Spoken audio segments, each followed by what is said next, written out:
এজন্য আমি প্রায় জায়গায় বলি, ব্যাঙ পাল্লায় রাখা যেমন কঠিন, ব্যাঙ তো খালি লাফায়, এটাকে পাল্লায় রাখা যেমন কঠিন, হুজুরদেরকেও এক সারিতে বসানো যেমন কঠিন।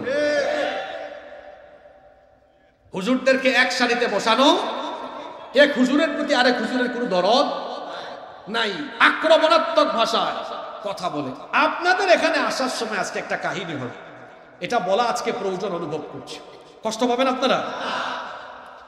এই যে দক্ষিণ উমরপুর শাবাব চৌধুরী জামে মসজিদ, আমি আপনাদের মাহফিলে আসতেছিলাম, আসার পথে আমি ইস্তিনজার প্রয়োজন অনুভব করলাম। এই শাবাব চৌধুরী জামে মসজিদ দক্ষিণ উমরপুরের আগে আমি আরো 2-3টা মসজিদ তালাশ করলাম। মসজিদ এবং মসজিদের টয়লেট তালাবদ্ধ থাকায় আমি ঢুকতে পারলাম না। এখানেও তালাবদ্ধ দেখলাম, কিন্তু দেখলাম এখানে ইমাম সাহেব বা মুয়াজ্জিন সাহেবের রুমে কেউ একজন আছে, কথা শোনা যাচ্ছে। ভাবলাম যেহেতু বন্ধ, ইমাম সাহেব বা মুয়াজ্জিন সাহেবকে বললে হয়তো তিনি খুলে দিবেন, ব্যবস্থা হতে পারে। আমার সাথে আমার সফর সাথী একজন আছে, আমি তাকে বললাম হুজুরকে সালাম দিয়ে ডাক দাও। সে সালাম দিয়ে হুজুরকে ডাক দিয়েছে, ভেতর থেকে বলতেছেন কে? তো সে বলতেছে যে আমরা তো একটু ইস্তিনজার প্রয়োজন অনুভব করলাম, একটু আপনাদের যে টয়লেট আছে একটু যদি খুলে দিতেন। হবে না, চলে যান, কর্কশ ভাষায় বলছে। তো আমি তখন আমার সফর সাথী ছেলেটাকে বললাম তুমি সরো, আমি বলি। আমি গিয়ে সালাম দিয়ে বললাম আমি মাওলানা এম হাসিনুর রহমান, আপনাদের এলাকায় সামনে একটা মাহফিলে এসেছি, মাহফিলে যাচ্ছি, একটু যদি মেহেরবানি করে দরজা খুলতেন আর আমাকে যদি একটু ইস্তিনজার ব্যবস্থা করে দিতেন। আমি এরকম পরিচয় দেওয়ার পরেও অথচ হবে না, চলে যান, ঘরে পড়তেছে ইন্নাল্লাযীনা কাফারু তিলাওয়াত করতেছে। আমি বললাম হায় হায় হায়, একজন মানুষ ইস্তিনজায় যাবে, তার সাথে কর্কশ ভাষায় তাকে দরজা থেকে ফিরিয়ে দিয়ে আবার সে কি করে তিলাওয়াত। আমার তখন একটু মেজাজ খারাপ হলো। আমি বললাম ভাই দরজা খুলেন, আমি যাব না, আপনার মতো অমানুষের চেহারাখানা আমার আগে দেখা দরকার। আপনাদের এলাকার কিছু ছেলে পেলে আমাকে আনতে গিয়েছিল, ওদের সামনে আমি এই ভাষায় বলেছি আমি যাব না, দরজা খুলেন, আপনার মতো অমানুষের চেহারা না দেখে আমি এখান থেকে যাব না। আপনিও একজন আলেম, আমিও একজন আলেম বা কোরআনের ছাত্র, আমি পরিচয় দিয়ে আপনার কাছে বললাম। এমনকি আপনাদের মাহফিলের মাইকের আওয়াজ ওই মসজিদ পর্যন্ত যাচ্ছে, আমি শুনে এসেছি আওয়াজ। এই কথা যখন বললাম যে আপনার মতো অমানুষের চেহারা আমি দেখবো, যাব না, ভয় পেয়ে গেছে, আর কোনো আওয়াজ দেয় না। ওই কমিটির কিছু ভাইরা বা এলাকার কিছু ভাইরা গেছিল মহব্বতে আমাকে আগায় আনবে, ওরা হঠাৎ করে চলে আসছে। ওরা এসেও ডাকতেছে, যখন দেখছে অনেক মানুষ, আওয়াজও করে না, খুলেও দেয় না, এরাও চেষ্টা করতেছে, বারবার ধাক্কাচ্ছে, খুলেও না, জবাবও। পাশের বাড়ি সম্ভবত সেক্রেটারি, তিনি এগিয়ে আসছেন, এসে বলতেছেন কি হয়েছে। আমি ওনাকে বললাম, উনি বললেন হুজুর একটু সবুর করেন, আমি ব্যবস্থা করছি। আমি বললাম আর ব্যবস্থা করা দরকার নাই, আমি চলে যাচ্ছি। এই যে মসজিদ বানানোর পরে মসজিদ তালা দিয়ে রাখা বা মসজিদের টয়লেটকে তালা দিয়ে রাখা, এটা কোনো কমিটির কাজ হতে পারে না, কোনো ইমাম বা মুয়াজ্জিনের কাজও হতে পারে না। মসজিদ কারো বাপ দাদার ব্যক্তিগত সম্পদ নয়, মসজিদ বানানো হয়েছে মুসল্লিদের জন্য। আপনার মসজিদ বা আপনার এলাকায় যদি চুর চামার বেশি থাকে, আমাদের এলাকায় চুরি হয়, তো মানলাম আপনি এক কাজ করেন, মসজিদকে পার্টিশন দেন, মাঝখানে দেয়াল করেন, দেয়াল করে মাইকের মেশিনারিজ এসি থাকলে তো আপনি ওই গেইটে তালা মারেন, আর বাহিরে একটা বারান্দা রাখেন, ওইটা 24 ঘন্টা খোলা রাখেন, যাতে মুসল্লিরা কিংবা পথিক তার নামাজের দরকার হলে ঢুকে নামাজ পড়তে পারে। আপনার মসজিদের পাশে বা মসজিদের ভেতরে যদি ওযুখানা টয়লেট বানান, 2টা টয়লেট আপনি ইমাম বা মুয়াজ্জিন সাহেব খতিব সাহেবের জন্য তালা দিয়ে সংরক্ষিত করে অন্তত পক্ষে একটা টয়লেট আর 2-3টা প্রস্রাবখানা খোলা রাখবেন, যাতে পথিক আপনার হেঁটে যাচ্ছে, যাতে তার ইস্তিনজার প্রয়োজনে সে মসজিদে ঢুকে সুন্দরভাবে ইস্তিনজা করে পবিত্রতার সাথে যেন ওযু টযু করে আবার যেতে পারে। আপনি গোটা মসজিদ রাখলেন তালা দিয়া, এটা কি আপনার বাপ দাদার সম্পদ পাইলেন নাকি তালা দিয়া রাখবেন? শুধু এই নোয়াখালী নয়, বাংলাদেশের বিভিন্ন জায়গায় আমরা বড় হতাশ হই। ওই দিন আমি মসজিদ না পাইয়া পরে আমি আমার সফর সাথীদেরকে নিয়ে গাড়িতে নামাজ আদায় করেছি। এমন সময় হয় যে আমরা সফরে আছি, জ্যাম, আজান ওই টাইমে হয়েছে, আজান দেওয়ার 15 মিনিট পরে কি হয়, জামাত হয়ে যায়। মসজিদে ঢুকে জামাত আদায় করতে পারি নাই, কারণ জ্যামে আটকে গিয়েছি। তখন আমরা একটু সামনে যাই, মসজিদ পাই, বলি ভাই একটু দাঁড়ান, ড্রাইভারকে বলি দাঁড়ান একটু নামাজ আদায় করি। ঢুকার পরে দেখা যায় ইস্তিনজা বন্ধ, মসজিদ বন্ধ। ওই দিন আমরা বাধ্য হয়ে পরবর্তীতে গাড়ির ভেতরেই নামাজ আদায় করতে হয়েছে। যেদিকে যাই খালি মসজিদ তালা দেওয়া। মসজিদকে কখনো তালা দিয়ে রাখবেন না। এটাও যদি আপনাদের মসজিদ হয়, এই মসজিদের বারান্দাটুকু 24 ঘন্টা খোলা রাখবেন। টয়লেট, প্রস্তাবখানা খোলা রাখবেন, যাতে করে পথিক হেঁটে যাওয়ার সময় তার ইস্তিনজার প্রয়োজন অনুভব করলে যেতে পারে। আরো মুশকিলে পড়বেন বাংলাদেশে আপনারা যদি স্ত্রী সন্তান বা ঘরের নারীদেরকে নিয়ে বের হন। দেখবেন মাঝে মাঝে এমন হয়, ফ্যামিলি নিয়ে বের হলে, পরিবার নিয়ে বের হলে, যদি আপনার ঘরে কোনো নারী বলে একটু টয়লেটে যাওয়ার দরকার, মহা মুসিবত। এই জন্য আমি প্রায় জায়গায় বলি, বাংলাদেশের প্রতিটা মসজিদে পুরুষের পাশাপাশি আলাদা জায়গায় নারীদের জন্য টয়লেট থাকা দরকার। অন্তত নামাজের ব্যবস্থা যদি করতে নাও পারেন, টয়লেটের ব্যবস্থা করেন, যাতে মা বোনরা অন্তত পক্ষে এই সুযোগটুকু পায়। তো বলছিলাম আলেমে আলেমে বিভেদ, ওই কথা থেকে এই জায়গাটা টান দিলাম যে দেখেন সে কেমন হুজুর। চিন্তা করেছেন? হ্যাঁ, হুজুর তো দূরের কথা, ও তো মানুষ নয়, ও মানুষ তুমি একটা অমানুষ। যদি মাইকের আওয়াজ তার কানে যায়, আমি বললাম তাকে, ও তো হুজুর হওয়া দূরের কথা, ও তো মানুষও হতে পারে না। এখন ওই মসজিদে যদি আমি তার জায়গায় থাকতাম, আলেম বাদ দেন, একজন হিন্দুও যদি এসে বলতো আমি হিন্দু, আমি একটু ইস্তিনজায় যাব, টয়লেটে যাব, আমি দিয়ে দিতাম। কোনো অসুবিধা আছে? তো বলছিলাম আজ আমাদের হুজুরদের বিভেদ, অনৈক্যের কারণে আমরা দিন দিন দুর্বল হচ্ছি। 5ই আগস্টের পরে আমি ভেবেছিলাম বাংলাদেশে নতুন সূর্যোদয় হবে, নতুন একটি সুযোগ, হয়তো আলেমরা এই সুযোগকে কাজে লাগাবেন। কারণ এই দেশের মানুষ চুরি, ডাকাতি, লুটপাট, দুর্নীতি দেখতে দেখতে বিরক্ত হয়ে গিয়েছে। মানুষ এখন চুরি, ডাকাতি, দুর্নীতির পরিবর্তে মানুষ এখন আলেম উলামা আর ইসলামপন্থীদের নেতৃত্বে কোরআনের বাংলাদেশ দেখতে চায়। এজন্য তো আলেম উলামাদেরকে এগিয়ে আসতে হবে, অনৈক্য দলাদলি বাদ দিতে হবে। কিসের কৌমি আর কিসের আলিয়া? যিনি কৌমি মাদ্রাসায় থাকেন তিনি আমার ভাই, যিনি আলিয়া মাদ্রাসার তিনিও আমার ভাই। আমরা যদি আমাদের নিজেদের মধ্যকার অনৈক্যের এই দেয়ালকে ভেঙে চুরে টুকরা টুকরা করে সবাই যদি এক কাতারে দাঁড়াতে পারি, এই দেশে ইসলামের বিজয় ঠেকানোর দুঃসাহস কারো থাকবে না। এজন্য আসুন ঐক্যবদ্ধ হই, কারণ ঐক্যবদ্ধ হলে আমাদের শক্তি বাড়বে না কমবে। কেন আমরা অনৈক্যের মধ্যে থাকব? আমরা অনৈক্যে দলাদলিতে থাকলে খুশি কে? জোরে বলেন। আর আমরা ঐক্যবদ্ধ থাকলে বেজার কে? শয়তান। আমরা শয়তানকে খুশি করব না বেজার করব? আমরা অনৈক্যে ডুবে থাকবো না। কারণ আমাদের রব কয়জন? রসূল কয়জন? কিতাব কয়টা? আমাদের প্রভু এক, নবীর উম্মত, জীবন বিধানে ওই শিবানী কোরআন। আমাদের প্রভু এক, নবীর উম্মত, জীবন বিধানে ওই শিবানী কোরআন। তবে কেন এক নও হে মুসলমান, এক হও এক হও করিয়াও বাপ। আল্লাহ আমাদেরকে ঐক্যবদ্ধ হওয়ার তৌফিক দেন। নাম্বার 3, মামুনরা ওয়েট করতেছে, হুজুর আমাদেরকে কিছু বলে না কেন? মামুনরা এবং আপনাদের উদ্দেশ্য আজকে কথা আছে, এই পয়েন্ট বলবো। 3 নাম্বার, নগ্নতা, উলঙ্গপনা, বেপরদায় মত্ত থাকা, এটা শয়তানি কাজ। কি কাজ?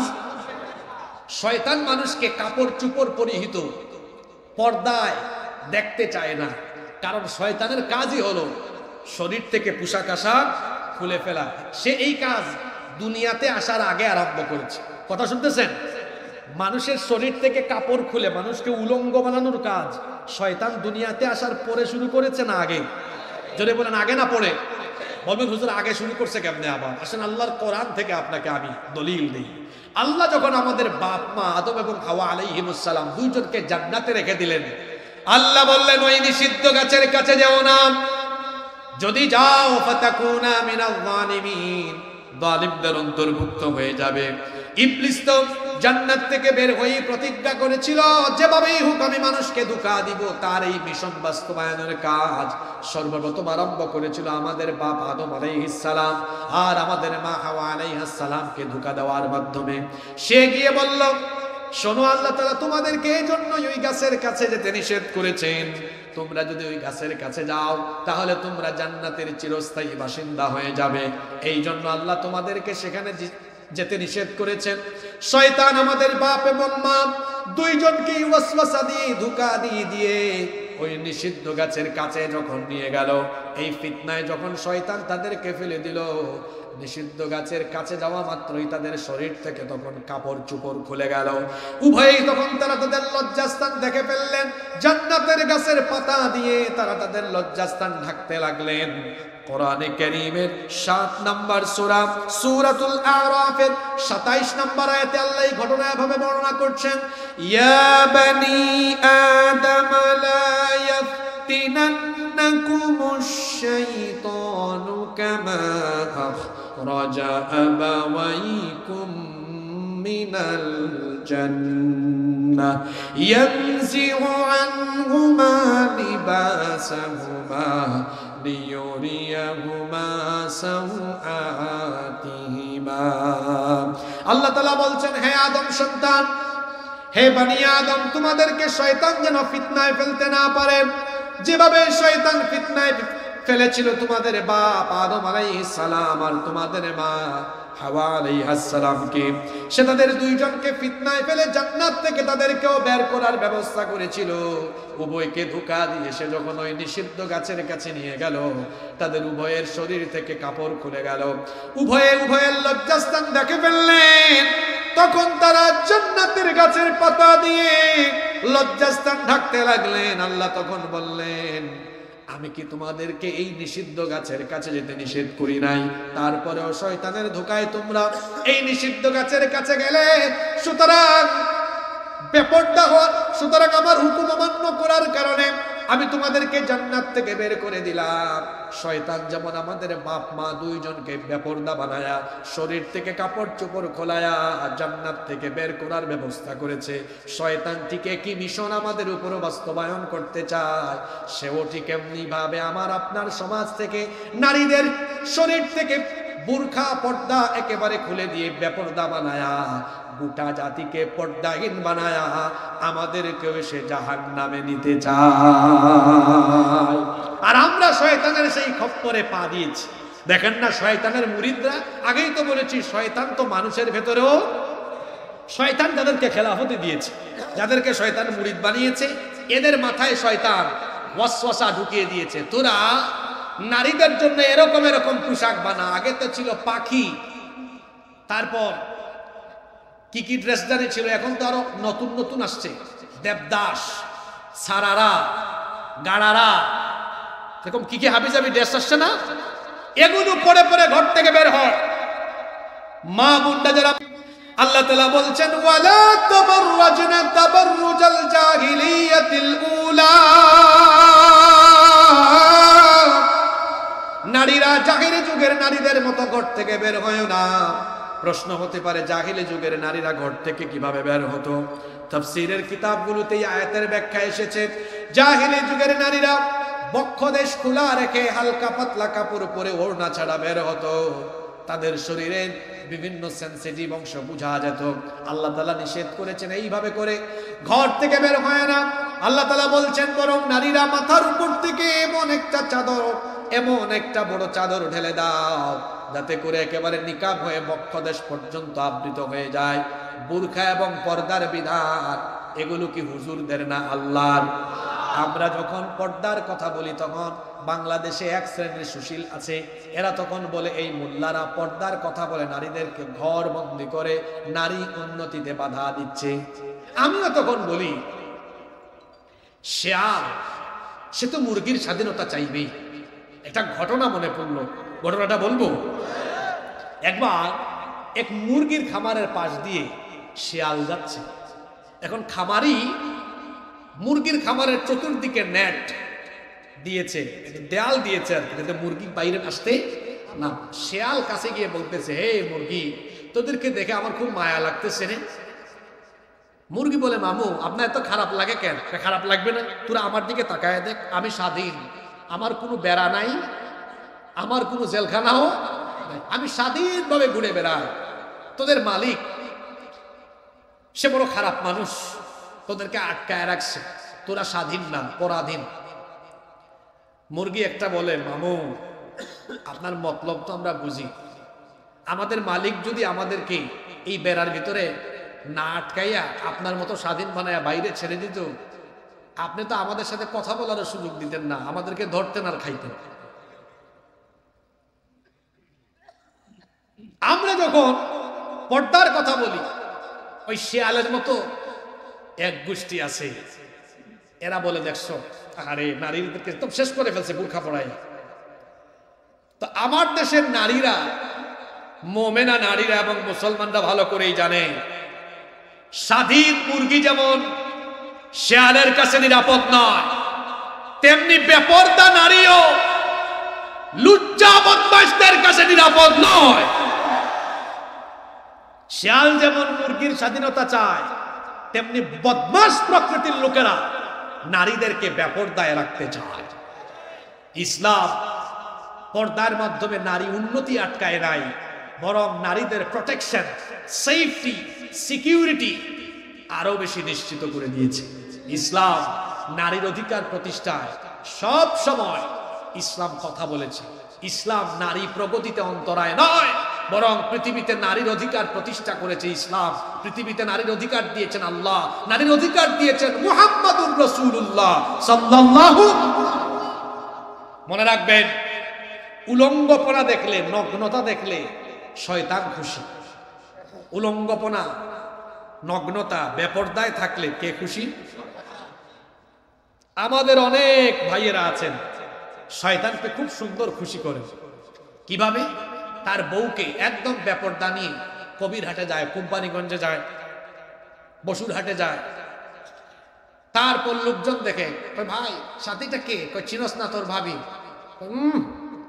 একদম ওয়াও। সে বলে থ্যাংক ইউ। আপনার বউয়ের নাক কেমন, ঠোঁট কেমন, গাল কেমন, হাত কেমন, পা কেমন, আর কিছু বললাম না, সব কেমন, এটা যদি পাবলিক দেখে মজা নেয়, আমি তো বলবো আপনি রুচিহীন, ব্যক্তিত্বহীন এমন এক ব্যক্তি, আপনি পুরুষ নামে কলঙ্ক। আপনার পুরুষত্ব আছে কিনা আমার সন্দেহ আছে। আপনার রুচি নাই, আপনি ব্যক্তিত্বহীন, আপনি কাপুরুষ, আপনি বেহায়া, আপনি বেশরম। বউ আপনার মজা নেই পাবলিক। আরে আপনার বউয়ের গাল কেমন, নাক কেমন, ঠোঁট কেমন, এটা যদি পাবলিকই জানে, তো বউ তো আপনার সম্পদ থাকলো না। আপনি তো এই বউকে জনগণের সম্পদ বানিয়ে ফেলেছেন। বেহায়া পুরুষ আপনি, বেশরম, ব্যক্তিত্বহীন পুরুষ আপনি। আরেক গ্রুপ আছে, তারা বউকে নিয়ে সেলফি তুলে, ফটো তুলে, এটা ফেসবুকে আপলোড করে। আর কি জঘন্য ফিতনা আরম্ভ হয়েছে। আগে ছিল ট্রাভেল ব্লগ, ফুড ব্লগ, এখন হাজবেন্ড ওয়াইফ দুইজনে মিলে ভিডিও করে এরপরে ব্লগ আকারে ফেসবুক, ইউটিউব, টিকটকে আপলোড করে। এটা হলো কাপল ব্লগ। এটা চাচারা এই ওয়াজ বুঝবেন না, যুবকরা বুঝছে। কি যুবক ভাইয়েরা আসে না? লাইক আর কমেন্ট ভিক্ষা করে, সামান্য কয়েকটা লাইক, কমেন্ট, শেয়ার আর চ্যানেল বা ফেসবুক পেজ মনিটাইজ করে যারা কিছু ডলার কামানোর ধান্দায় নিজের বউকে এইরকম বেপরদা বানিয়ে সোশ্যাল মিডিয়া, ইউটিউবে, ফেসবুকে, ইন্টারনেটে ছেড়ে দিয়েছে, এই ব্যক্তি হলো পুরুষ নামে কলঙ্ক। সে হলো আসমানের নিচে, জমিনের উপরে সবচাইতে বড় বেহায়া। সে হলো মানুষ রূপী আস্ত একটা শয়তান। ওকে মানুষ রূপী শয়তান বলেছি কেন আমি? কারণ সমাজে অশ্লীলতা ফিতনা ছড়িয়ে দেওয়া, এটা ফেরেশতার কাজ না শয়তানের কাজ? তো ওরে মানুষ রূপী শয়তান বলে আমি কি খুব বড় কবিরা গুনাহ করে ফেলছিলাম? অত শয়তানের ফিতনায় ডুব দিয়েছে। ও মুরিদ না, ও একদম আপগ্রেড ক্লাসের শয়তান। শয়তান তারে প্রমোশন দিয়া মুরিদ থেকে খেলাফতে অধিষ্ঠিত করেছে। কয় তুই আমার মুরিদ না, তুই আমার খলিফা, তুই আমার কি। যেমন একবার রমজান মাসে এক জায়গায় ওয়াজে আমাকে এক পাবলিক ধরছে।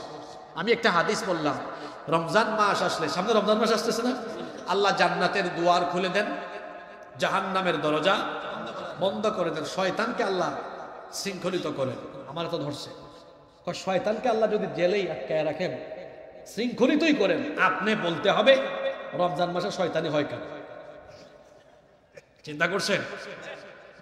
প্রশ্ন তো ঠিকই আছে, শয়তানি হয় না রমজান মাসে? তখন আমি বললাম, ভাই ওই যে মিনাল জিন্নাতি, আল্লাহ যেটারে শৃঙ্খলিত করেছেন ওটা তো জিন, কিন্তু এই জিন আবার কি করছে? জিন রূপী শয়তান তো মানুষ রূপী অনেক শয়তানকে মুরিদ বানিয়েছে, খলিফাও বানিয়েছে। সে জেলে গেলেও তার মুরিদ আর খলিফাদেরকে রেখে গিয়েছে। দেখেন নাই আমার দেশে জুলাই আগস্টে ছাত্র জনতা, বুঝেন নাই, ছাত্র জনতার ঐক্যবদ্ধ আন্দোলনে জালিমের গোষ্ঠী পালিয়ে গেলেও তাদের মুরিদরা এখনো দেশে আছে, যারা দেশকে অস্থিতিশীল করবার চেষ্টা করে। এদেশকে আর অস্থিতিশীল করার অপচেষ্টা করবেন না, কারণ যারা সুযোগ বুঝে হেলিকপ্টারে উঠে দৌড় মেরেছে, আগামীর বাংলাদেশকে কেউ যদি অস্থিতিশীল করার চেষ্টা করে, এদেশের মানুষ তাদেরকে আর হেলিকপ্টারে উঠার সুযোগও দিবে না। কষ্ট হচ্ছে নাকি আপনাদের? বাকি দুইটা পয়েন্ট বলে মোনাজাত পর্যন্ত আমাকে সুযোগ দিবেন তো আপনারা? 4 নাম্বার, জিনা বেবিচারে লিপ্ত হলে শয়তান খুশি হয়, কারণ জিনা বেবিচার হারাম করে দিয়েছেন কে? জিনা বেবিচারে মানুষকে আসক্ত করা, এটা হলো শয়তানের একটা অন্যতম মিশন। শয়তানের অন্যতম একটা লক্ষ্য হলো মানুষকে জিনার সাগরে ডুবিয়ে রাখা। আজ জিনা বেবিচার এটা এত বেশি বেড়ে যাচ্ছে, আর বর্তমানে যুবকদেরকে জিনার সাগরে ডুবিয়ে দেওয়ার জন্য চরিত্র বিধ্বংসী সবচেয়ে আকর্ষণীয় চমৎকার উপাদান তাদের হাতেই আছে, সেটার নাম হলো মোবাইল। দেখি আমার নোয়াখালীর ইমানদার ভাইদেরকে দেখি, যারা মিথ্যা বলবে না, সত্যই বলবে। দেখি কিছু বীর বাহাদুর, সত্য কথা বলেন তো, বর্তমানে যুব সমাজ 24 ঘন্টার মধ্যে মোবাইলে থাকে কত ঘন্টা? যাই হোক, এক দুজন বলছে 12 ঘন্টা, আমি বলি একটু এভারেজ 10 থেকে 14 ঘন্টা। ঘুমানোর দোয়া হলো আল্লাহুম্মা বিসমিকা আমুতু ওয়া আহইয়া, আর যুবকদের ঘুমানোর দোয়া হলো ফেসবুক আর টিকটক। ঘুম থেকে ওঠার দোয়া হলো আলহামদুলিল্লাহিল্লাযী আহইয়ানা বা'দা মা আমাতানা ওয়া ইলাইহিন নুশুর। যুবকদের চোখ খুললেই তাদের দোয়া হলো আমার মোবাইলটা কই? ঠিক না? 14 ঘন্টা যদি, 10 থেকে 14 ঘন্টা যদি কারো মোবাইলেই চলে যায়, তো তার দিনের তো বেশিরভাগ সময় এভাবেই নষ্ট হয়ে গেল। যারা স্কুল কলেজে পড়াশোনা করেন, বিশ্ববিদ্যালয়ে পড়াশোনা করেন, আমি তাদেরকে বলছি, ভাই ছাত্র ভাইদেরকে বলছি, এই 10 থেকে 12 ঘন্টা 14 ঘন্টা সময় যদি আপনারা মোবাইলের পেছনে নষ্ট না করে যদি পড়ালেখায় গবেষণায় মনোযোগী হতেন, তাহলে আমার দেশে ঘরে ঘরে বিজ্ঞানী, মনীষী, গবেষকের পয়দা হতো।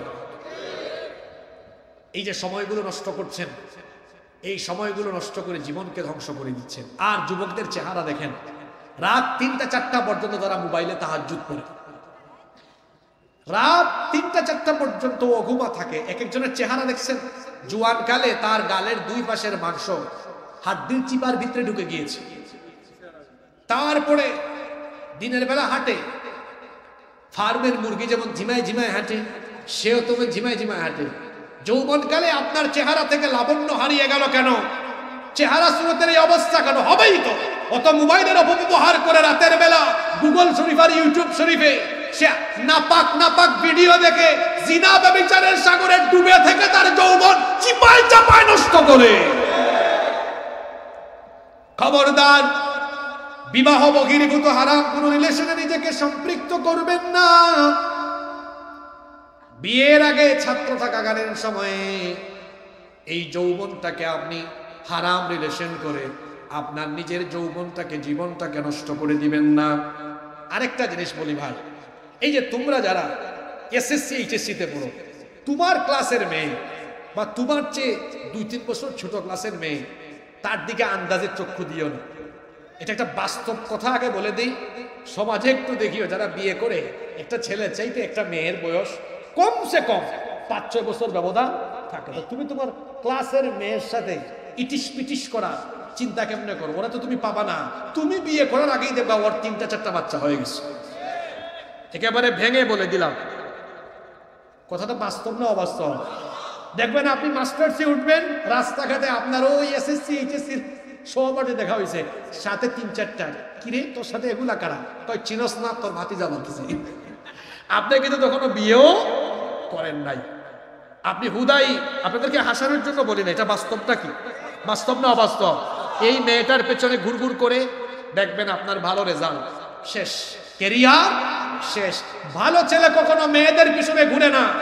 আমি আমার ছাত্র ভাইদেরকে বলবো, জরিনা সকিনার পিছনে ঘুরঘুর না করে পড়ালেখায় মনোযোগী হয়ে যান। আজান হলে পরে নামাজে যান, চরিত্র ঠিক করেন, কেরিয়ার ঠিক করেন।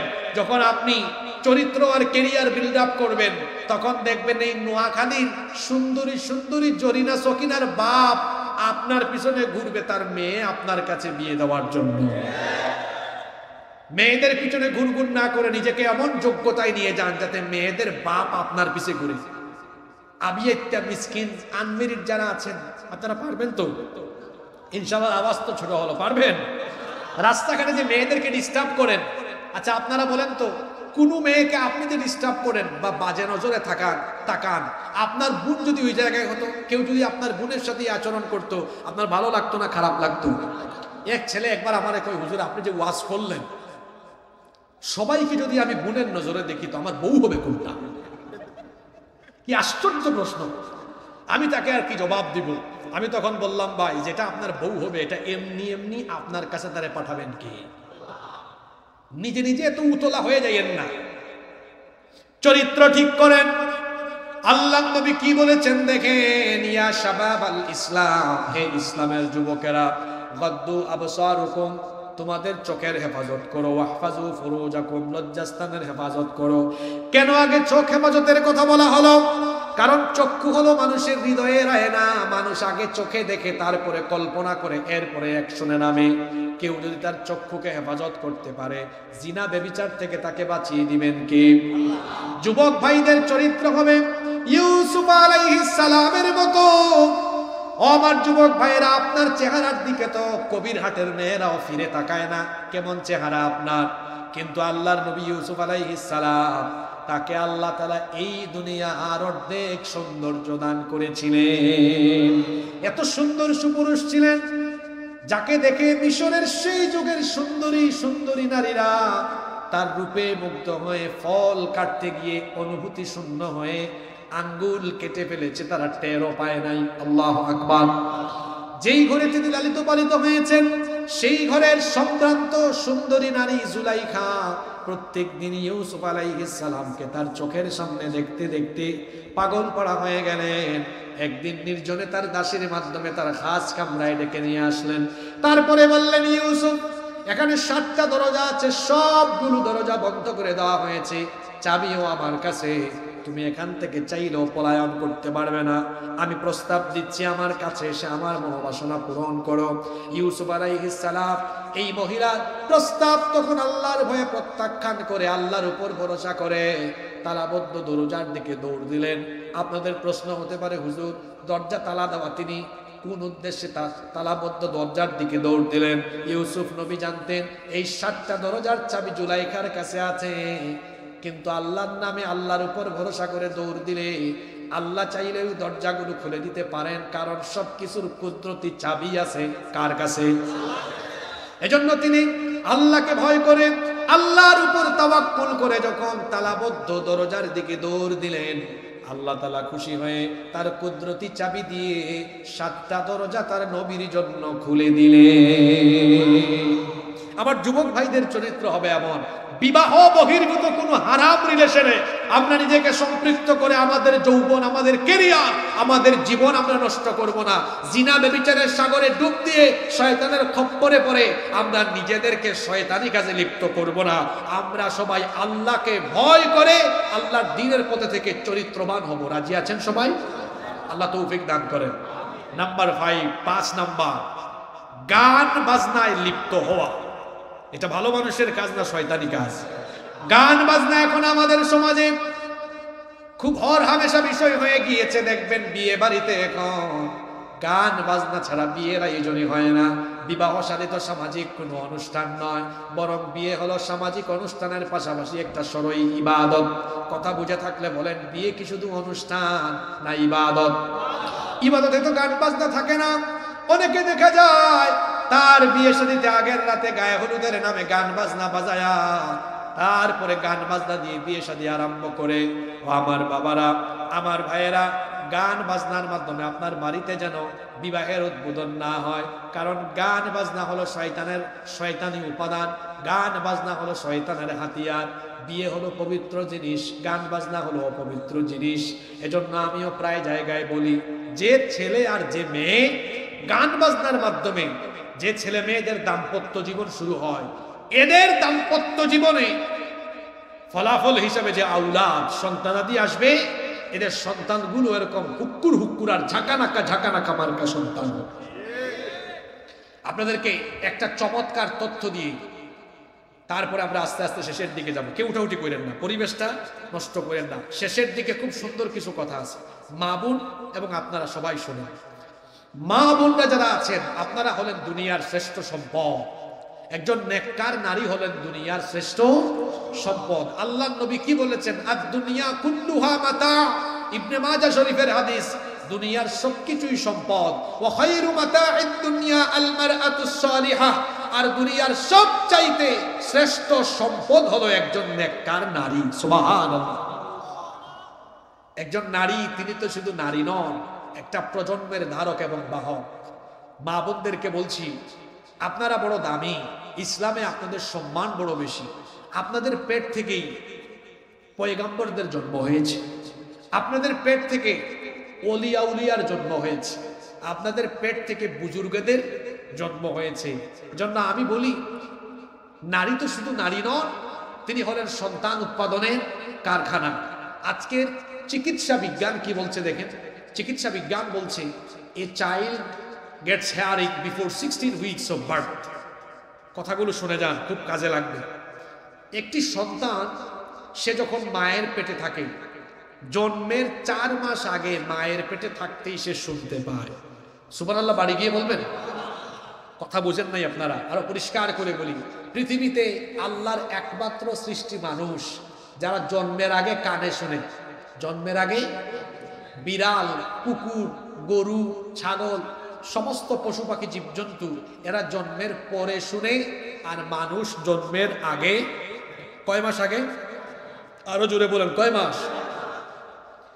তো মানুষ যদি জন্মের আগেই কানে শুনে, একজন নারীর পেটের ভেতরে সন্তান আছে, যদি এই মহিলা তার পেটের ভেতরে সন্তান নিয়ে তিনি হিন্দি সিরিয়াল, গুগল শরীফ আর ইউটিউব শরীফে গিয়ে আজে বাজে গান শোনেন, আজে বাজে জিনিস দেখেন, শুনেন, তো পেটের ভেতর থেকে সন্তানও তো ওইগুলা শুনবে। এই মহিলার পেট থেকে এই সন্তানও বের হওয়ার পরে দেখবেন ঝাঁকানাকা মার্কা সন্তান হবে।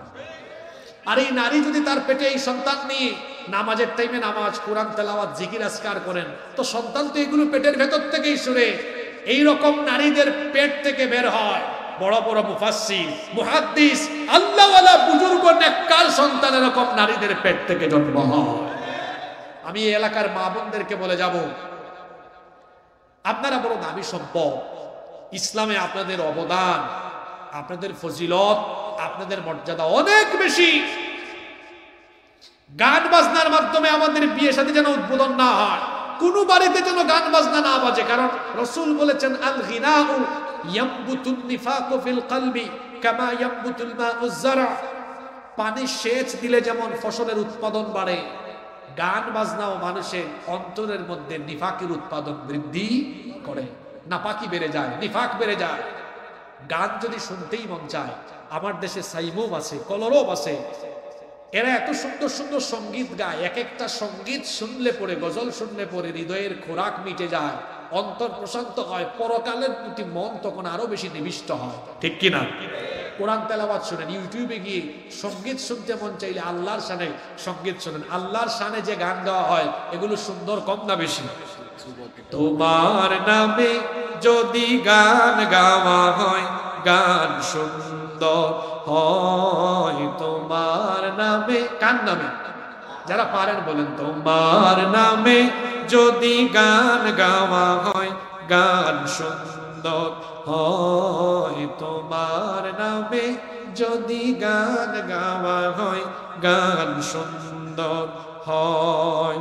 তোমার সৃষ্টি পানে যদি চাওয়া হয়, চোখ সুন্দর হয় তোমার নামে যদি গান গাওয়া হয়, গান সুন্দর হয়। গান শুনবেন, শুনবেন রসুলের শানে, দেখবেন কলিজাটা ঠান্ডা করে দিবেন কে? ত্রিভুবনের প্রিয় মুহাম্মদ এলো রে দুনিয়ায়, আয় রে সাগর। এগুলা শুনবেন, আজে বাজে কোনো গান শুনবেন না। আজকে কয়টা কথা বললাম? এক, নামাজ ছেড়ে দেওয়া এটা মুমিনের কাজ না শয়তানি কাজ? জোরে বলেন। নামাজ ছাড়বো না, আদায় করবো। 5 ওয়াক্ত আদায় করবেন তো? 2 নম্বর কি বলেছিলাম? ভুলে গেছেন আপনারা? অনৈক্য, দলাদলি করা। অনৈক্য আর দলাদলি করলে খুশি হয় কে? আমাদের এই এলাকায় আমরা সবাই মিলেমিশে থাকবো, রাজি আছেন? 3, বেপরদায় মত্ত থাকা। কার কাজ? আমরা বেপরদায় থাকবো না, নারীদেরকে পর্দায় রাখবো। 4, জিনা ব্যভিচারে আমরা লিপ্ত হব না ইনশাআল্লাহ। 5, গান বাজনার সাথে আমাদের কোনো সম্পর্ক থাকবে না। এখানে 6-7টা প্রশ্ন যুবকদের কাছ থেকে এসেছে, আমি খুব সংক্ষেপে বলি, তারপর দোয়া করব। বিরক্ত হবেন আপনারা? হয়তো আপনাদের এলাকায় এগুলো থাকতে পারে, এই জন্য তারা লিখছে। আজকাল মেয়েরা শ্বশুর শাশুড়ির সাথে একসাথে থাকতে চায় না, এ ব্যাপারে ইসলাম কি বলে? সবাই মিলেমিশে থাকলে তো ভালো, মহব্বত বাড়বে। হ্যাঁ, বরং স্ত্রীর উচিত, একজন বউয়ের উচিত তার স্বামীকে বলা, তোমার আব্বা আম্মার খেদমত করো, আমিও তাদেরকে সাথে নিয়ে থাকতে চাই। এটা সুন্দর, সবাই মিলেমিশে একসাথে থাকলে সুন্দর। মিল মহব্বত থাকলে বরকত দিবেন কে? কিভাবে একজন ভালো মুসলমান হওয়া যায়? 5 ওয়াক্ত নামাজ পড়েন, কোরআনের সাথে সম্পর্ক রাখেন, আলেমদের সাথে থাকেন।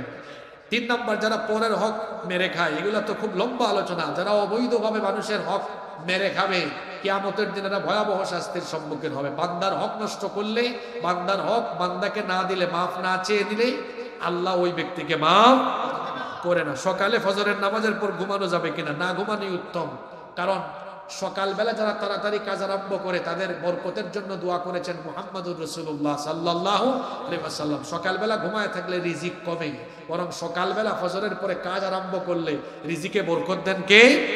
স্ত্রী তার স্বামীকে নাম ধরে রাখতে পারবে কিনা? নারী ব্যাপারটা এমনি এমনি হয় না। যে ঘরের পুরুষ অসচেতন, সেই ঘরের নারী ব্যাপারটা হয়। আমার দিকে তাকান যারা বিবাহিত, আপনার বউকে যদি বলেন, প্রথমে একটু আদর করে বলেন।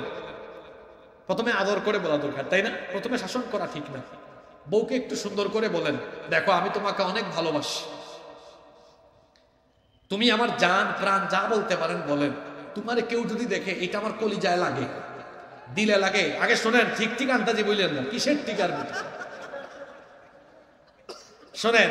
আমি এভাবে কেন বলছি? আমার দিকে তাকান। নারীরা হলো প্রজাপতির মতো। কিসের মতো? প্রজাপতি। তাকে আস্তে ধরলে উড়ে যায়, আর জুড়ে ধরলে মরে যায়। তো প্রথমে একটু ভালোবাসা দিয়ে বুঝান, সুন্দর করে গিয়ে বলেন। এগুলো রাসূলের সুন্নাত। দেখেন আল্লাহর নবীর স্ত্রীর নাম, দেখেন নাম হলো আয়েশা। নবীজি আদর করে ডাকতেন আইশ, নামটাকে সংক্ষেপ করতেন। আবার কখনো কখনো ডাকতেন হুমায়রা। নবীজির ভাষা বাংলা ছিল না, আরবি। আরবিতে বলতেন হুমায়রা। কি রোমান্টিক শব্দ! এটার বাংলা অর্থ হলো লাল সুন্দরী। যদি নবীজির ভাষা বাংলা হতো আর কি, তাহলে তিনি এভাবে বলতেন, কৌ গো আমার লাল টুকটুকি বউ। সুবহানাল্লাহ পড়বেন না? রসুল কিভাবে তার বিবিদের সাথে ব্যবহার করতেন। আর আমাদের দেশের মানুষ বিয়ে করার পরে বউর সাথে খাটাসের মতো ঘরে ঢুকেই বলবে, এ আবুলের মা তুই কই। তারপরে বসুরহাট বাজারে, কবিরহাট বাজারে ব্যবসা করে, তো বউ দুপুরবেলা ফোন দিয়েছে, কি গো তুমি খেয়েছো? ফোন দেওয়ার টাইম পাস না। বউয়ের সাথে গরম ভাষা, কাপড়ের ব্যবসা করে কিছুক্ষণ পরে আসছে এক বোন, এসে বলতেছে, ভাইয়া হিজাব আছে? আসসালামু আলাইকুম আপু, আসেন, খুব ভালো ভালো হিজাব আছে। বউয়ের সাথে গরম আর পরনারীর সাথে নরম। আমি হাসানোর জন্য বলেছি না, কথা বাস্তব। জোরে বলেন। আপনার বউ ফোন দিয়েছে, কাস্টমার থাকলেও বলবেন 2 মিনিট আমি আসতেছি, আমার জান ফোন দিয়েছে, বাইর হন। গিয়ে বউয়ের সাথে 1-2 মিনিট সুন্দর করে কথা বলেন। হাজবেন্ড ওয়াইফের মধ্যে ভালোবাসা থাকলে এই ঘরে বরকত দেন কে? তো বলছিলাম, বউকে আগে ভালোবাসা দেয়া বুঝান, তুমি আমার জান, কলিজা। হ্যাঁ, তোমারে কেউ দেখলে আমার খারাপ লাগবে, বুঝো না, আমার কলিজা ছিদ্র হয়ে যাবে একদম। আমি চাই কেউ তোমাকে না দেখুক। তুমি ঘর থেকে যখন বের হবা, আমি তোমাকে বুরখা কিনে দিব, আমি তোমাকে নিকাব কিনে দিব। আপনি যখন এই লাইনটা বলবেন না, তোমারে কেউ দেখলে আমি পাগল হয়ে যাব, আমার কলিজা ছিদ্র হয়ে যাবে, তাহলে বলে দেখেন, তার এক্সপ্রেশন দেখবেন, পাগল হয়ে যাবে, আপনাকে আরো বেশি ভালোবাসা দিবে, ঠিক কিনা? আপনি তো খাটাসের মতো আচরণ করেন। আর যারা বউয়ের সাথে বাজে আচরণ করে, এদের চেহারা দেখলে বোঝা যায় এদের চেহারা সুরত ভালো না, কারণ তরকারিতে লবণ মশলা তো ঠিক মতো লাগে না। আপনি বউকে ডিস্টার্ব করবেন, বউ বলবে রাগ, তোরে বুঝাবো মজা, তরকারি কেমনে মজা হয় বুঝাবো। বউ বড় সেন্সিটিভ জায়গা, আমাদের মতো বহু হুজুর বউয়ের কাছে গিয়ে হয়ে যায় খেজুর। একবার ওমর রাদিয়াল্লাহু আনহু, ওমর মানুষ নরম না গরম? জোরে বলেন, নরম না গরম? এক লোক গিয়েছে ওমর রাদিয়াল্লাহু আনহুর কাছে বিচার নিয়ে, রাতের বেলা গেছে, তার ওয়াইফের সাথে একটু কি হয়েছে, ঝামেলা হয়েছে। গিয়ে বাড়ির বাহির থেকে শুনেন ওমর রাদিয়াল্লাহু আনহুর স্ত্রীর সাথে তার কথাবার্তা চলতেছে, উনি আর বিচার দেন নাই, চলে যাচ্ছে। ওমর রাদিয়াল্লাহু আনহু বললেন, এই তুমি চলে যাচ্ছ কেন? আসছিলাম বিচার নিয়ে। তো বিচার দাও, চলে যাচ্ছ কেন? আপনারা কি বিচার দিব, আমি যে মামলার আসামি, আপনি কি মামলার আসামি? কি বলেন, আছে না এরকম? নিজেদের বিবিদের সাথে সুন্দর আচরণ করতেন সকল আম্বিয়া আলাইহিমুস সালাম। প্রথমে বউকে বুঝান, বুঝানোর পরে কিছু আছে আবার একটু ঘাউরা, ঘাটতেরা, বুঝে না, তখন একটু বলেন, এই খবরদার, ঘর থেকে বেপরদা হয়ে বের হবে না। আপনি ঠিক থাকলে বউয়ের ঘরের বউ সে বেপরদা হয়ে বের হতে পারবে? তবে মনে রাখবেন, শাসন আগে নয়, ভালোবাসা আগে। ভালোবাসা দিয়ে শুনে না, একটু গরম হওয়া দরকার আছে না? তবে আমার বিশ্বাস গরম হওয়া লাগবে না। আর এমনিতেই তো নোয়াখালী এটা আলেমুল আমার দেশ, আর নোয়াখালীর মেয়েরা এমনিই ভালো। যদি কেউ এরকম থাকে, একটু সুন্দর করে বুঝায় বলবেন, দেখবেন আপনার আরো বেশি খেদমত করবে, ঠিক হয়ে যাবে ইনশাআল্লাহ। যে পুরুষ তার ঘরের নারীদেরকে বেপরদায় রাখে, এই পুরুষের নাম হলো দাইয়ুস। এই পুরুষের নাম কি? দাইয়ুস। করে দিন আল্লাহর জান্নাতে ঢুকতে পারবে। এজন্য আমরা আমাদের ঘরের নারীদেরকে পর্দায় রাখবো, পারবো তো ইনশাআল্লাহ। আল্লাহর গোলামি করতে হবে কতক্ষণ? আল্লাহ বলছেন, ওয়া'বুদ রাব্বাকা হাত্তা ইয়াতিয়াকাল ইয়াকিন। তোমার কাছে মৃত্যু আসবে না যতক্ষণ আল্লাহর ইবাদত করতে হবে ততক্ষণ। আল্লাহ তাআলা আমাদেরকে তার ইবাদতের জন্য সৃষ্টি করেছেন, আর আমাদেরকে আল্লাহর ইবাদত থেকে দূরে সরাবার জন্য একজন সার্বক্ষণিক অপচেষ্টা চালায়। বলেন তো তার নাম কি? শয়তান, ইবলিস। এই ইবলিস কি আমাদের বন্ধু না দুশমন? তার বয়স আমাদের চাইতে কম না বেশি? তার বুদ্ধি আমাদের চাইতে কম না বেশি? তার বয়সও বেশি, বুদ্ধিও বেশি, অপকর্ম করেও বেশি। আমাদের ব্যাপারে আল্লাহ তাআলার একটা ওয়াদা আছে, আবার আমাদের ব্যাপারে শয়তানেরও একটা ওয়াদা আছে। আপনার সাউন্ড সিস্টেম এতক্ষণ সুন্দর ছিল, এভাবেই থাকুক, কেমন? আচ্ছা, আপনারা একটু শোনেন, আমাকে কনসেন্ট্রেশন ব্রেক করায়েন না। আজকে খুব চমৎকার একটা টপিক নিয়ে আমরা কথা বলা শুরু করেছি, যেটা সকল বয়সের, সকল শ্রেণী পেশার মানুষের জন্য একেবারে যথোপযুক্ত হবে ইনশাআল্লাহ। সম্ভবত আজকে মা বোনেরাও মাহফিলে এসেছেন, এজন্য মা বোনদের জন্য স্পেশাল কিছু নসিহা থাকবে ইনশাআল্লাহ। বলছিলাম, আমাদের ব্যাপারে আল্লাহর একটা ওয়াদা আছে, আবার আমাদের ব্যাপারে শয়তানেরও একটা ওয়াদা আছে। আমাদের ব্যাপারে আল্লাহর ওয়াদা কি? আমাদের ব্যাপারে আল্লাহর ওয়াদা হলো, যদি আমরা আল্লাহর আনুগত্য মোতাবেক জীবন পরিচালনা করতে পারি, তিনি আমাদেরকে তার জান্নাতের মেহমান বানিয়ে দিবেন। সুবহানাল্লাহ, এটা আল্লাহর ওয়াদা। আর আমাদের ব্যাপারে শয়তানের ওয়াদা কি? শয়তানের ওয়াদা হলো, সে যেভাবেই হোক, যে কোনো কায়দায় আমাদেরকে জান্নাতের পথ থেকে বিচ্যুত করে জাহান্নামমুখী করবে। এটা হলো আমাদের ব্যাপারে শয়তানের ওয়াদা। আমরা আল্লাহর হুকুম পালন করলে আল্লাহ জান্নাত দিবেন, এই ওয়াদা কার? আর শয়তান ওয়াদা করেছে আমাদেরকে কোথায় নেওয়ার জন্য? জাহান্নামে নেওয়ার জন্য। এই ওয়াদা করার পর থেকে শয়তান, সে কি বসে আছে না তার অপকর্ম করে যাচ্ছে? সে তার কাজ করে যাচ্ছে। আর শয়তানকে বিশেষ দুইটা পাওয়ার দেওয়া হয়েছে, শয়তানের বিশেষ দুইটা ক্ষমতা আছে। প্রশ্ন হতে পারে, শয়তানের বিশেষ দুইটা ক্ষমতা কি? শয়তানকে বিশেষ দুইটা ক্ষমতা দেওয়া হয়েছে। এক নম্বর হলো, শয়তান মানুষের রক্তকণিকায়, শিরায় উপশিরায় বিচরণ করে মানুষকে সে ধোঁকা দিতে পারে। বুখারী এবং মুসলিম শরীফের হাদিস, আল্লাহর নবী বলেছেন, ফাইন্নাশ শাইতানা ইয়াজরি মিন আহাদিকুম মাজরাদ দাম। আল্লাহর নবী বলেছেন, শয়তান মানুষের রক্ত কণিকায়, শিরা উপশিরায় ঢুকে বিচরণ করে মানুষকে সে ধোঁকা দেয়। চিন্তা করেন তো কেমন জিনিস, একেবারে আপনার শিরা উপশিরায় রক্ত কণিকায় প্রবাহিত হয়ে আপনাকে ধোঁকা দেয়।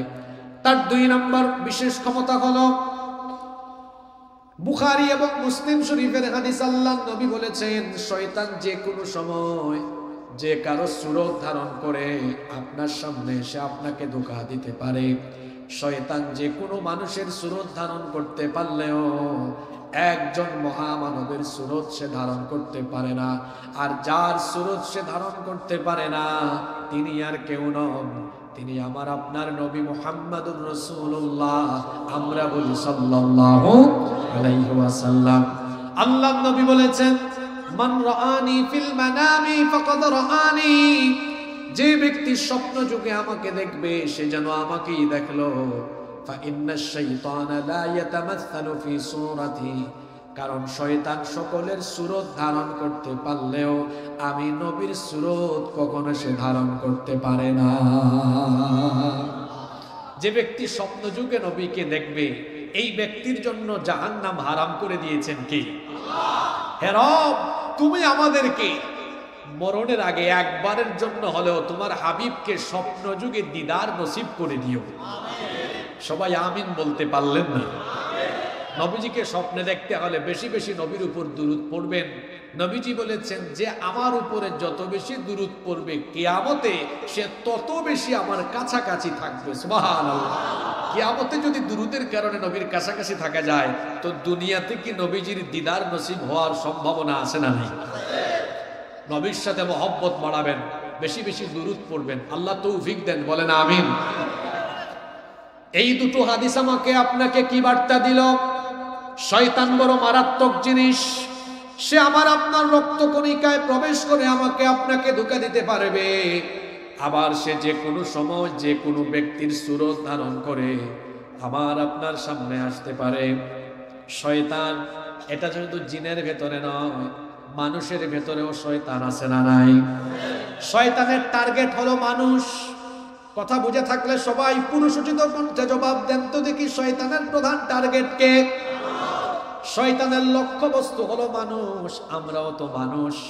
আর শয়তানের সবচেয়ে বেশি টার্গেট হলো যারা ঈমানদার, এদেরকে বেঈমান বানানো, এদেরকে মুনাফিক বানানো শয়তানের প্রধান লক্ষ্য। শয়তান প্রথমে মুমিনদেরকে বা মানুষদেরকে তার মুরিদ বানাতে চায়। যখন সে মুরিদ বানাতে পারে, মুরিদ বানানোর পরে ওই ব্যক্তি যদি শয়তানের দেখানো পথে খুব ভালোভাবে চলে, শয়তান তার গ্রেড বাড়ায়, তার পজিশন বাড়ায়, প্রমোশন দেয়। তখন শয়তান বলে, তুই আর আমার মুরিদ না, এখন থেকে আমি তোকে খেলাফতি দিলাম। কথা বুঝতেছেন আপনারা? মানুষের ভেতরও শয়তান আছে না? কোন সূরায় দেখেন, আপনাদের পরিচিত সূরা, সবার ঠোঁটের আগে এই সূরা মুখস্থ আছে, সওয়াবের নিয়তে একটু আমার সাথে তেলাওয়াত করেন।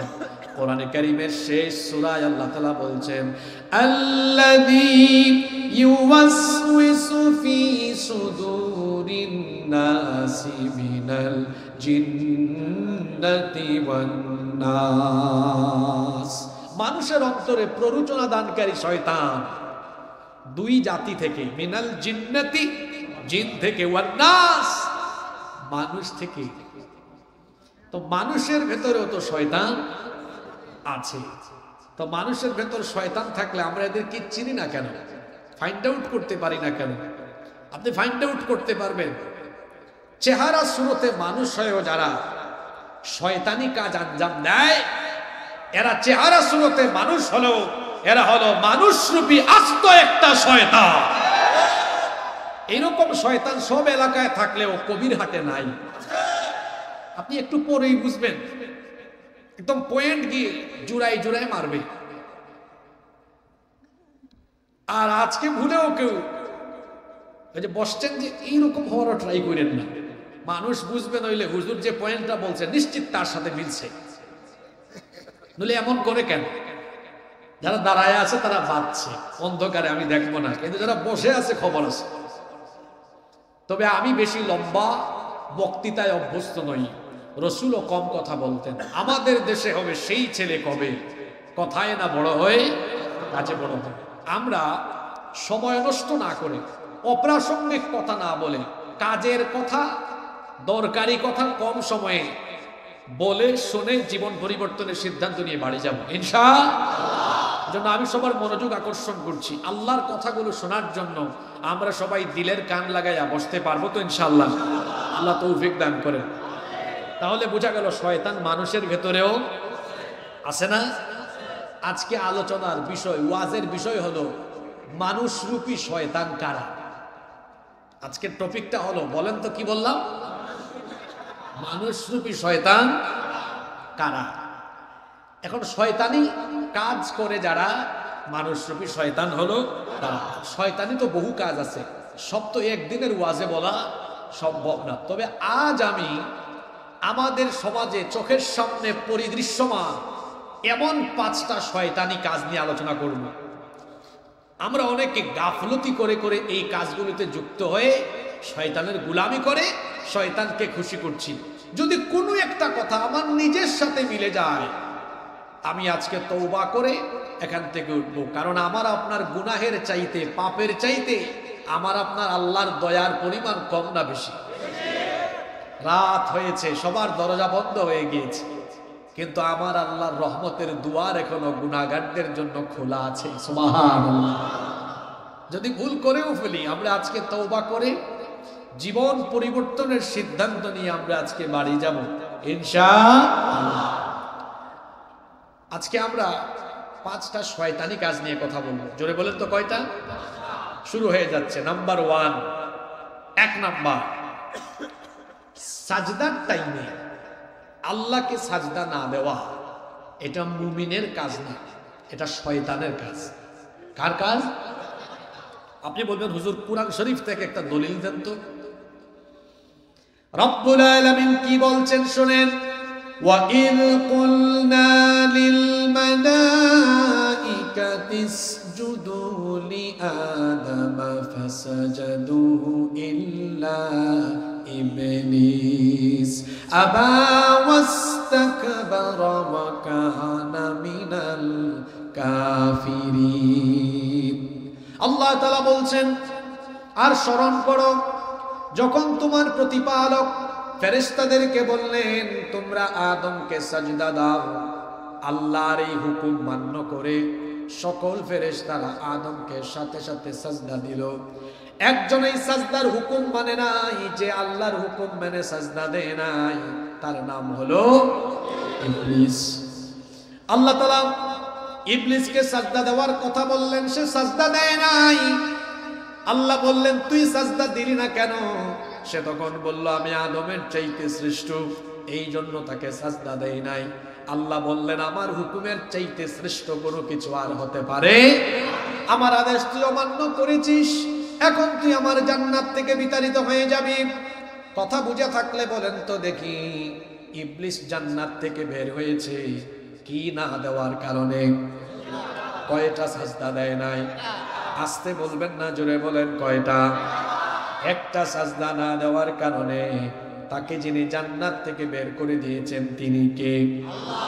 আমার আপনার জন্য দৈনিক নামাজ ফরজ কত ওয়াক্ত?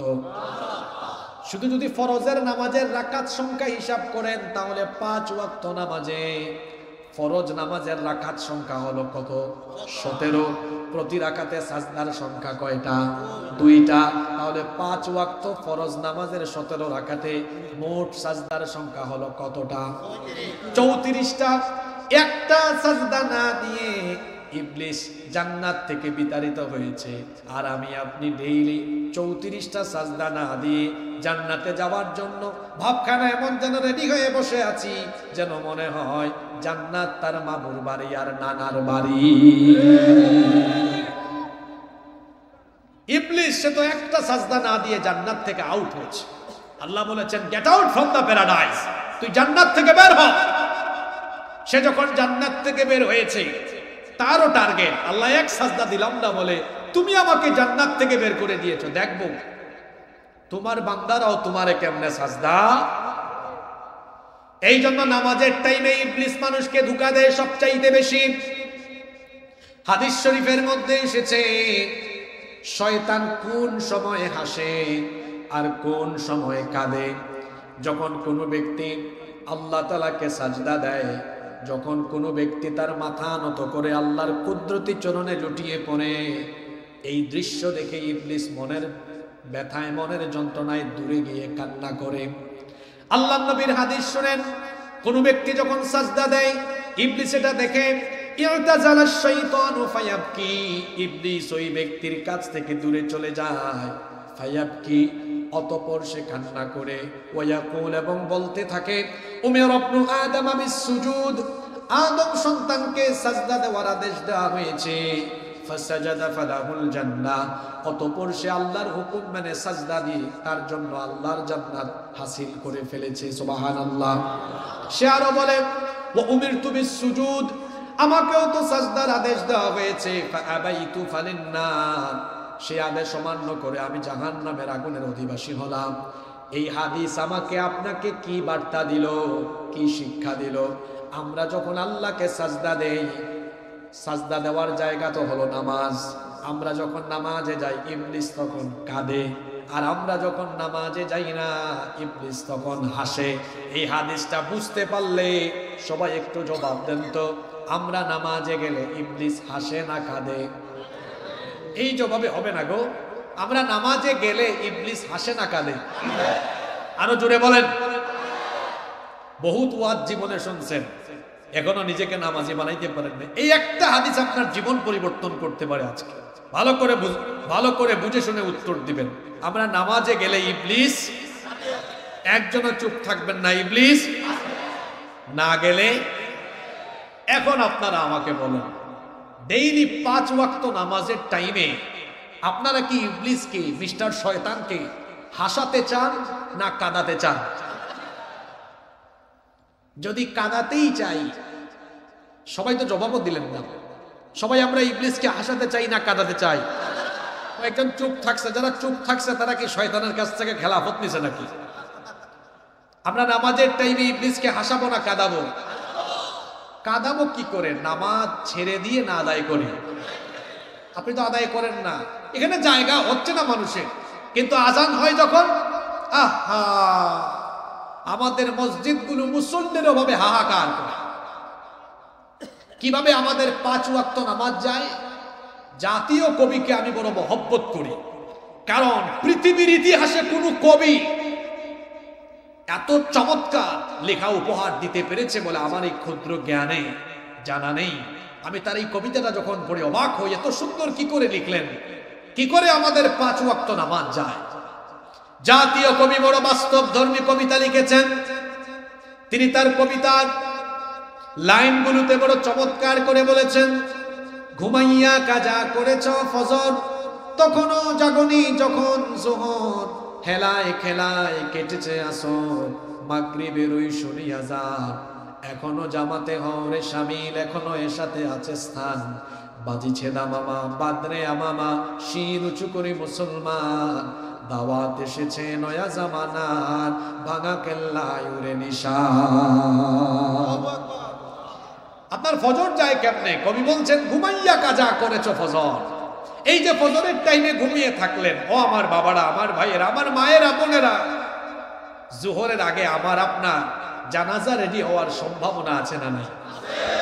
কেমন করে ঘুমাও তুমি, কেমন করে ঘুমাও তুমি, ফজর করে কাজা,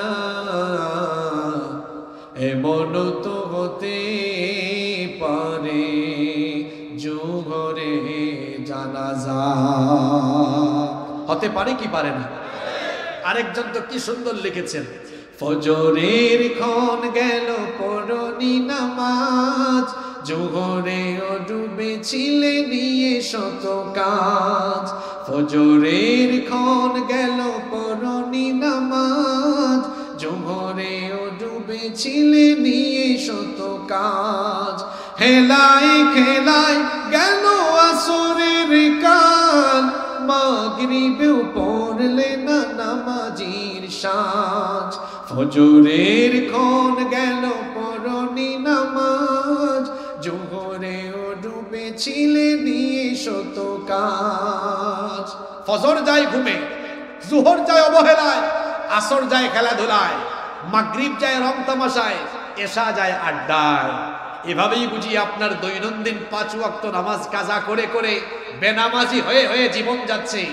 এই যে বেনামাজি হয়ে হয়ে প্রতিদিন 5 বার আপনি শয়তানকে খুশি করেন, শয়তানকে হাসান, শয়তানের গোলামি করেন, এ কেমন বিবেক পচা মানুষ আপনি? হ্যাঁ, এই হাদিসটা কি আপনার বিবেকের দুয়ারে করাঘাত করে না? আপনার কি লজ্জা করে না, শরম লাগে না?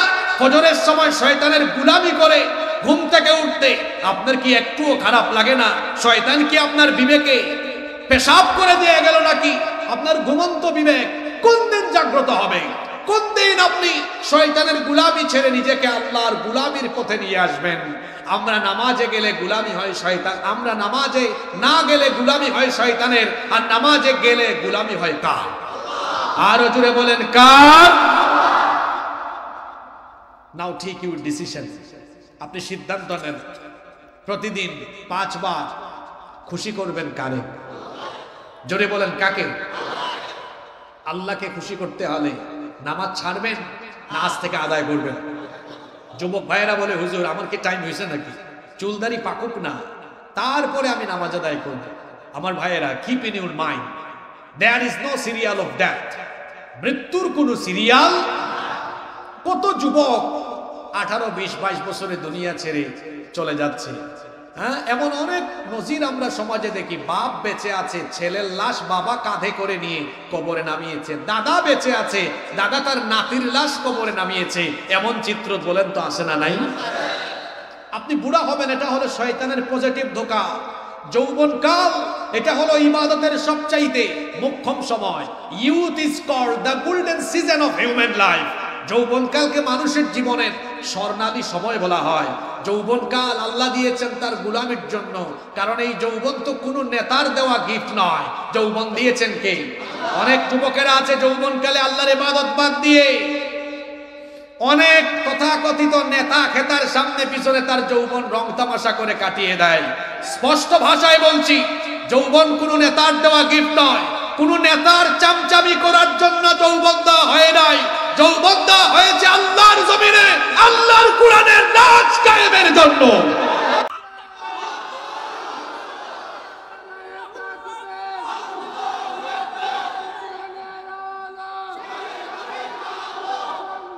একটু কথা বলতে দেন আমাকে।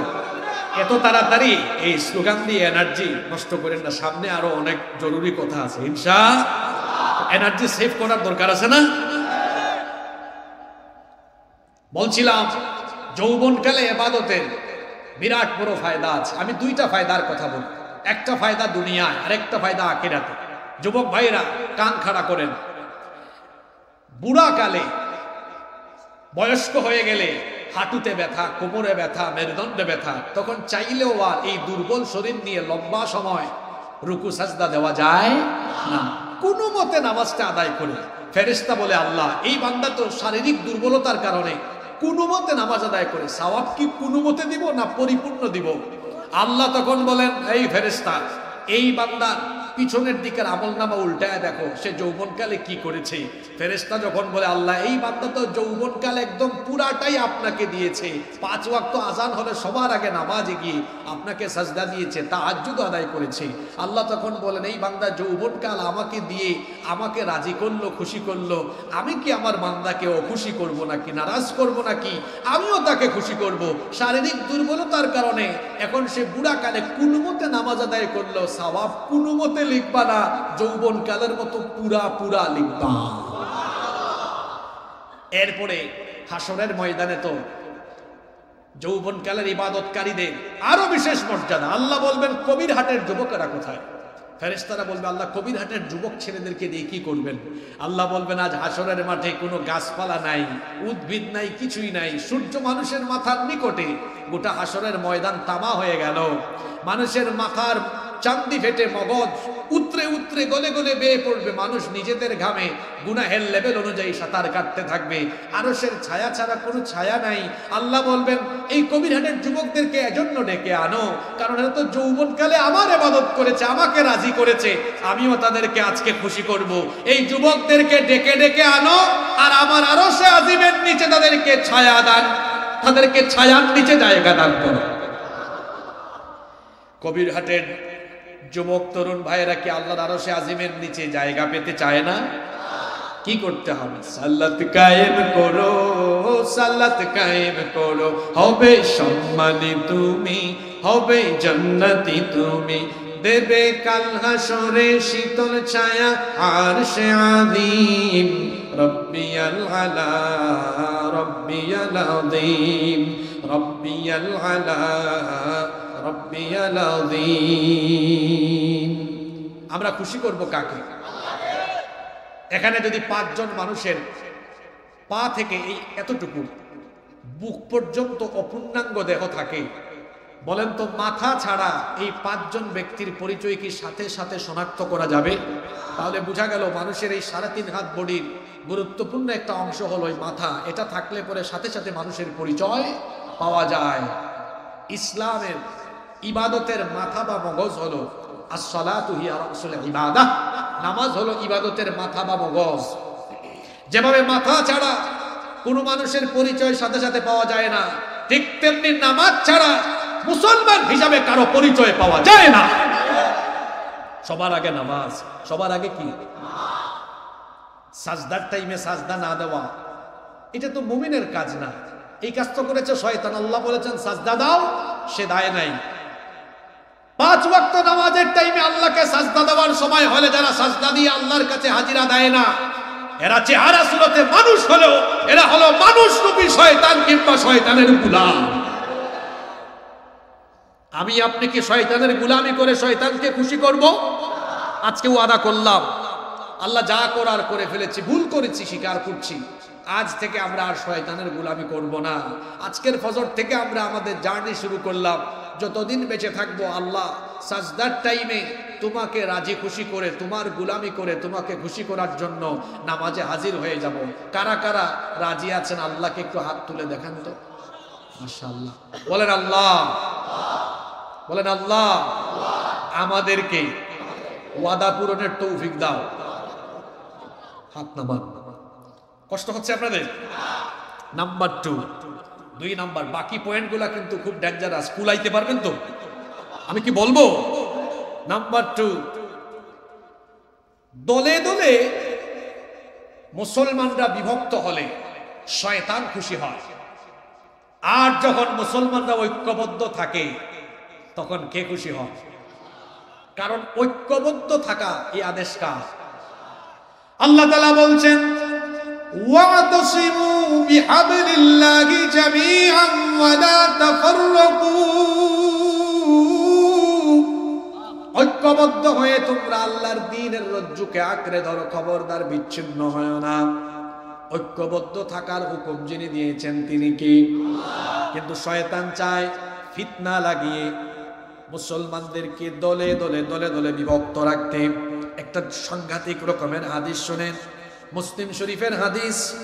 আন জাবির ইবনে আব্দুল্লাহ রাদিয়াল্লাহু আনহু, জাবির রাদিয়াল্লাহু আনহু হাদিসের বর্ণনাকারী সাহাবী, তিনি বলছেন নবী করিম সাল্লাল্লাহু আলাইহি ওয়াসাল্লাম বলেছেন, ইন্নাশ শাইতানা ক্বাদ আইসা আন ইয়াবুদাহুল মুসাল্লুনা ফি জাজিরাতিল আরব। আল্লাহর নবী বলেছেন শয়তান এই ব্যাপারে ফ্রাস্ট্রেট, এই ব্যাপারে হতাশ। জাজিরাতুল আরবে সে ইমানদারদেরকে, মুসল্লিদেরকে তার গোলামি করানোর ব্যাপারে হতাশ হয়ে গিয়েছে। কিন্তু ওয়ালাকিন ফিত তাহরিশি বাইনাহুম, কিন্তু তাদেরকে দলে দলে বিভক্ত করে রাখার ব্যাপারে শয়তান হতাশ হয় নাই, বরং মুসলমানদেরকে দলে দলে ভাগ করার ব্যাপারে শয়তান আশাবাদী। শয়তান চায় মুসলমানরা দলে দলে বিভক্ত থাকুক, ফিতনায় ডুবে থাকুক। মুসলমানরা যদি দলে দলে বিভক্ত থাকে, মুসলমানরা শক্তিশালী হবে না, দুর্বল হবে। আপনি কি বেহুশ হয়ে ওয়াজ শুনেন নাকি? মুসলমানরা দলে দলে বিভক্ত হয়ে থাকলে মুসলমানরা শক্তিশালী হবে না, দুর্বল হবে। আজকে আমরা বাংলাদেশের পারপাসে চিন্তা করেন তো, আমরা এই দেশে আলেম ওলামারা এক গ্রুপ কৌমি, এক গ্রুপ আলিয়া, কেউ জামাত, কেউ হেফাজত, কেউ খেলাফত, কেউ জমিয়ত, কেউ এটা সেটা, এই যে বিভিন্ন দলে দলে ভাগ হয়ে আছি হওয়ার কারণে আরেক গ্রুপ আছে সুন্নি, তা আরেক গ্রুপ বানাইছে ওয়াহাবি। এই যে দলে দলে ভাগ হয়ে আছি, এই কারণে আমরা কি বলেন, আপনারা বলেন, আমরা কি এই দেশে শক্তিশালী? জোরে বলেন, আমরা শক্তিশালী? সংখ্যা আমাদের কম না বেশি? সংখ্যায় বেশি, তাও আমরা দুর্বল। এই দুর্বলতার কারণ কি? আমরা ঐক্যবদ্ধ নই, আমরা আলাদা আলাদা আছি। এজন্য সংখ্যায় বেশি হওয়া সত্ত্বেও আমরা শক্তিশালী না দুর্বল? জোরে বলেন, শক্তিশালী না দুর্বল? আমরা ঐক্যবদ্ধ ছিলাম না বলে গত 15 বছর সকল দলের আলেমদেরকে জালেমেরা জেলখানায় ঢুকিয়েছে। আমরা ঐক্যবদ্ধ ছিলাম না বলে শিক্ষা ব্যবস্থায় শিক্ষার নামে অশিক্ষা, কুশিক্ষা ঢুকিয়ে এই জাতির সন্তানদেরকে দিগ্ভ্রান্ত করার অপচেষ্টা করা হয়েছে। 2009 সালে যখন শহীদ আল্লামা দেলাওয়ার হোসেন সাঈদী রহমতুল্লাহি আলাইহি তাকে ধরা হলো, সব দলমতের আলেমরা যদি তার ইন্তেকালের পরে যেভাবে বিবৃতি দিয়েছিলেন, এভাবে যদি তারা 2009 সালে ঐক্যবদ্ধ হতেন, যে কোন দলের তিনি সেটা বুঝি না, তিনি একজন আলেম, আমরা চাই তাকে মুক্তি দেওয়া হোক। সবাই ঐক্যবদ্ধ থাকলে জালিমেরা তার হাতে হাত করা লাগানোর সুযোগ পেত। নিরপেক্ষ মন মগজ নিয়ে আপনারা কথাগুলো শুনবেন। আমরা প্রতিবাদ করলাম না, মনে করলাম আমরা প্রতিবাদ করে কি লাভ, উনি তো আমার দলের না। যখন আমরা প্রতিবাদ করলাম না, ধীরে ধীরে পরিস্থিতি এমন হলো, জালিমেরা নির্যাতন করতে কাউকে আর বাদ দিল। আমরা টুপি দিয়ে অথবা মাসলাক দিয়ে অথবা আমরা পাঞ্জাবি দিয়ে নিজেদেরকে ভাগ করি, প্রতিষ্ঠান দিয়ে ভাগ করি, আপনি কৌমি আমি আলিয়া, আমরা নিজেদেরকে ভাগ করি। জালিমরা কিন্তু আলেমদেরকে ভাগ করে না, কৌমিটাকেও ধরে, আলিয়াটাকেও ধরে, জামাতও ধরে, হেফাজতও, খেলাফতও ধরে, জমিয়তও ধরে, চরমুনাইও, কাউরে বাদ দেয় না। এই জন্য দেখেন নাই মাওলানা মামুনুল হককে যে জেলে রাখে, আমির হামজাকেও নিয়ে ওই জেলেই রাখে। কথা বুঝেন নাই? আমরা নিজেরা নিজেরা দোলাদুলি করলেও আলেমে আলেম না চিনলেও জালেম আলেম চিনে। কথাটা বুঝেন নাই? আলেমে আলেম না চিনলেও জালেমে। এজন্যই তো আমি বলি, বাংলাদেশে আলেমে আলেমে বিভেদ ঘটায়, জালেমে জালেমে দুস্তি করে তারা মুসলমানদের উপরে নির্যাতন করার সুযোগ পেয়েছে। আলেমে আলেমে বিভেদ এখন জালিমে জালিমে দোস্তি, আলেমে আলেমে বিভেদ এখন জালিমে জালিমে দোস্তি। পথের ঠিকানা জানা নেই কারো, কে কোথায় পাবে স্বস্তি, কে কোথায় পাবে স্বস্তি। আমাদের কারবার দেখেন, হুজুরদের সালাতে কোথায় দুহাত বাঁধবে নাভির উপরে নিচে, আমিন বলবে চুপিসারে নাকি সজোরে আওয়াজ ফুঁকে। ছোট আরো ছোট বিষয় নিয়েও চলছে ভীষণ দ্বন্দ্ব, সব দল ভাবে আমরাই ভালো, অন্যরা কালো মন্দ।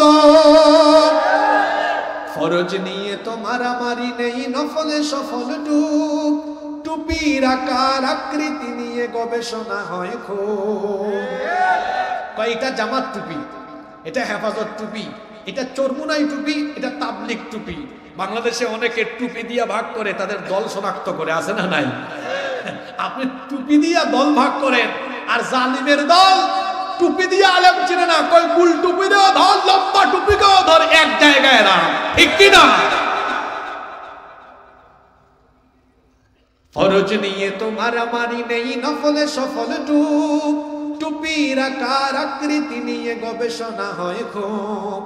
এই সুযোগে আমরা দেখো হাকিয়ে বেড়ায় হস্তি। জালিমে জালিমে দোস্তি, আলেমে আলেমে বিভেদ, এখন জালিমে জালিমে দোস্তি। পথের ঠিকানা জানা নেই কারো, কে কোথায় পাবে স্বস্তি, কে কোথায় পাবে স্বস্তি। খেতির নেশায় আলেমের মন ব্যস্ত, ভীষণ ব্যস্ত। এই সমাজের সব কাজ তাই জালিমের হাতে ন্যস্ত। নিজের হিসেবে করে না আলেম, অন্যের কথা ভাবে। বিরোধকারীরা জান্নাতে নাকি জাহান্নামেই যাবে। কাফের ফাসিক লক্ষ ফতোয়া পকেটে আছে জমা। আল্লাহর কাছে ছাড় আছে তবু তার কাছে নাই ক্ষমা। এই গজলের সবচেয়ে সুন্দর লাইন হইল এটা। এটা তো হেরার চেরাগ, হেরা গুহায় নাজিল হয়েছে এই চেরাগ। কোরআন নাজিল করেছেন কে?